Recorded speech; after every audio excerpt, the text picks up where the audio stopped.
Voici la vie et l'œuvre d'Anatole Debler, l'homme qui au cours de sa carrière a tranché les têtes de 395 condamnés. De 1885 à 1939, sillonnant le pays et se déplaçant même à l'étranger avec sa machine, notre bourreau national a raccourci les criminels les plus célèbres de son temps. Parmi eux, le tueur de bergers Joseph Vacher, les braqueurs anarchistes de la bande à Bono, les malfrats du gang des chauffeurs de la Drôme ou encore le passionné des cheminées qu'était Landru.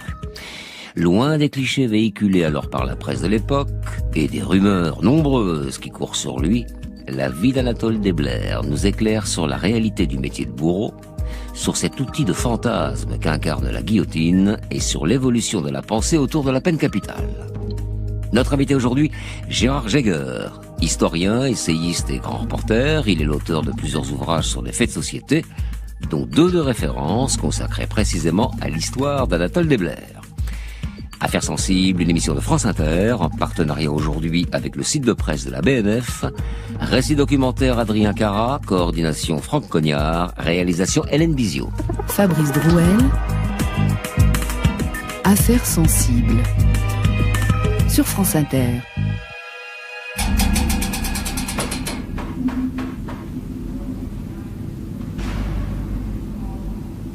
Samedi 25 février 1922, prison de Versailles, nuit froide, temps clair.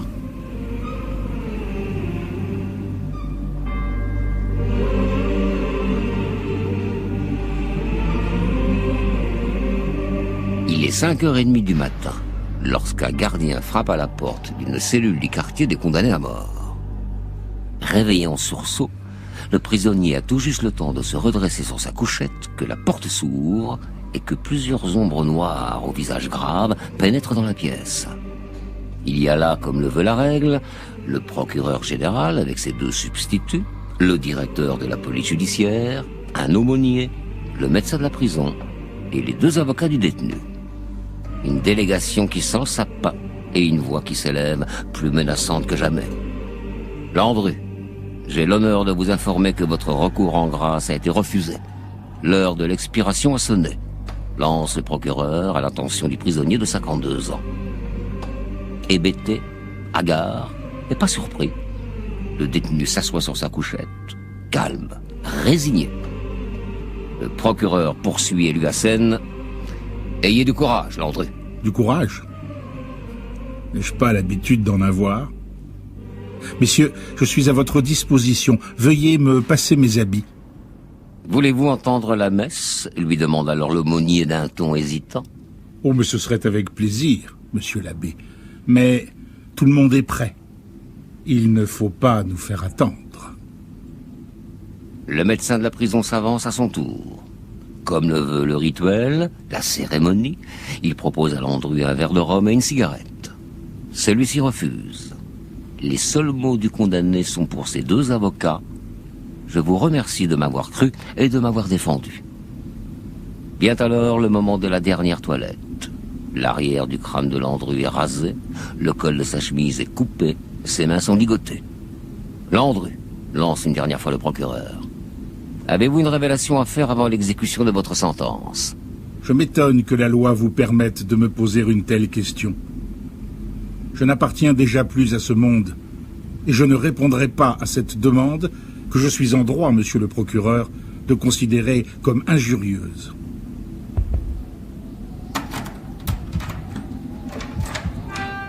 Quelques instants plus tard, les gardes extraient Landru hors de sa cellule. Dehors, malgré la nuit profonde, une ferveur semble s'être emparée de la ville. Dehors, malgré le vent glacial, quelqu'un attend le condamné à mort pour appliquer la sentence.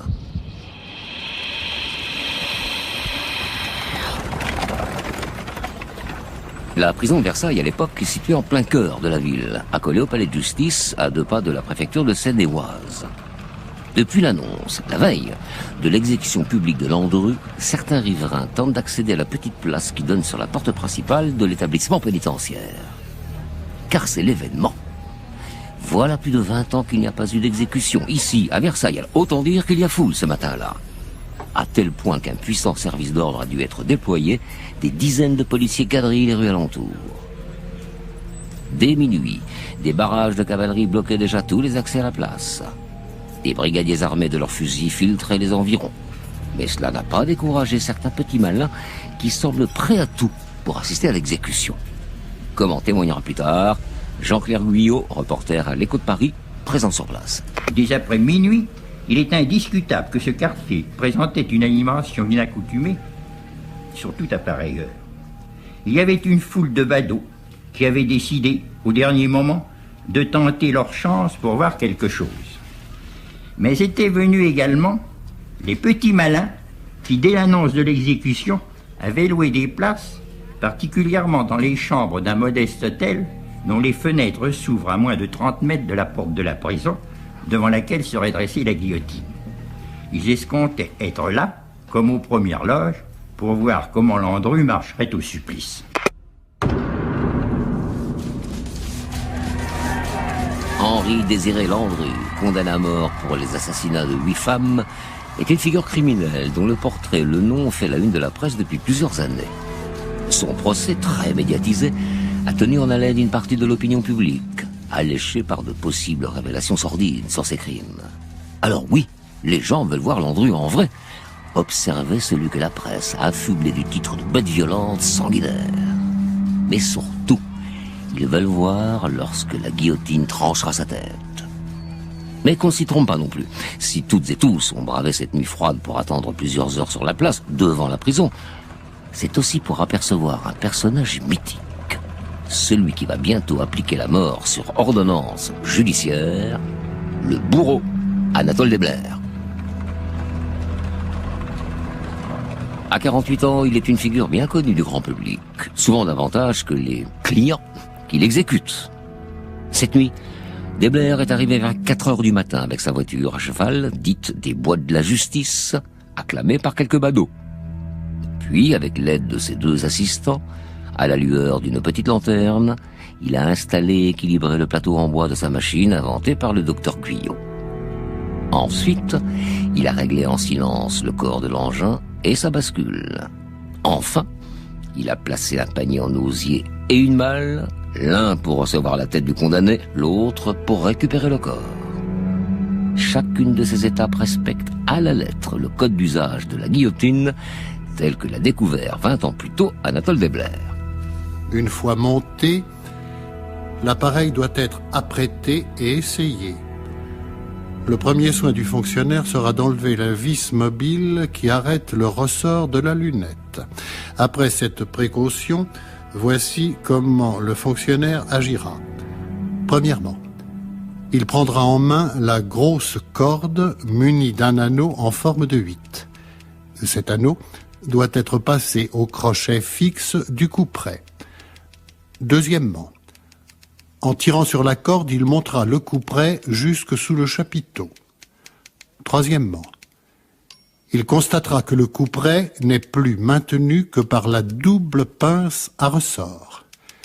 Quatrièmement, il écartera les 2 cordes, la grosse, la petite, et les fera passer dans les 2 crochets d'acier disposés à cet effet le long du montant de gauche. Cinquièmement, il placera le grand panier parallèlement à la plateforme et immédiatement au-dessous du plan incliné. Il s'assurera que le seau de zinc, en forme de baignoire, est derrière l'appareil. Il disposera autour du seau le paravent en bois qui est destiné à contenir les jets de sang et les éclaboussures. 45 minutes, montre en main. C'est le temps qu'il faut à Desblair pour monter sa guillotine. Habillé d'un chapeau noir, d'un costume à nœuds papillons et d'une grande redingote de couleur sombre, l'élégant bourreau fait désormais les 100 pas, les mains jointes dans le dos, en attendant de prendre en charge celui qui sera son 243e client, le 5e cette année. Aux journalistes qui, dans leurs articles, prétendent que le bourreau va parfois chercher lui-même les prisonniers dans leurs cellules pour pouvoir effectuer sa tâche en temps et en heure et ainsi augmenter sa cadence de prise en charge, Desblair démontre qu'au contraire, les règles de la peine capitale en France suivent un rituel immuable et que lui, le bourreau, a l'obligation ferme d'attendre à l'extérieur de la prison qu'on vienne lui livrer le détenu qu'il va devoir exécuter. Voilà. aucune transgression, aucun arrangement avec la procédure. Desblers ne déroge jamais, sa déontologie est impeccable.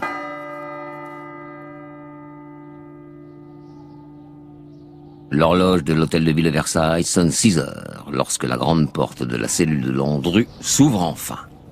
Sur la petite place, le temps semble s'être figé. Ce matin-là, un reporter de Paris Soir écrit: Dans cet angoissant petit jour, bruineux, couleur de suie, les pavés gras transpirent eux-mêmes une humidité malsaine. Le froid tétanise tous ceux qui veulent lui résister. Dans le lourd silence qui s'est installé au fil des minutes, retentit alors le grincement d'un tramway bondé, avec à son bord des Versaillais manifestement pas au courant de ce qui doit se passer et qui regardent, surpris, cet attroupement qu'éclairent les phares de quelques automobiles garées non loin. À quelques mètres de là, l'envoyé spécial du petit journal, Georges Martin, raconte: La porte de la prison s'ouvrit à 2 battants. Tout le monde ôta son chapeau. Un groupe d'hommes sortit. Aumôniers, aides, gardiens, tous vêtus de sombre, silhouettes fondues comme d'un coup d'estompe dans le gris ambiant, comparses imprécis et fugitifs. Au milieu d'eux, un spectre. On ne vit d'abord qu'une tache blanche, une chemise échancrée, bouffant au vent du matin. Au-dessus de la chemise, quelle figure! Au micro de la RTF, le commissaire Jules Bellin, présent lui aussi à quelques mètres de là, poursuit. Oui, j'ai assisté à l'exécution. Il fut guillotiné au matin du 25 février 1922, devant la prison de Versailles. À l'aube, sa cellule fut envahie par les personnalités officielles. L'une d'elles, un magistrat parisien, était inconnu de lui. Il l'interpella en ces termes sans la moindre émotion. « Vous êtes chez moi ici ? Monsieur, je n'ai pas l'honneur de vous connaître. » À l'abbé qui lui demandait s'il voulait entendre la messe, l'ancien enfant de cœur répondit: « Non, je crois que ce qu'il importe à présent, c'est de faire vite. » Puis,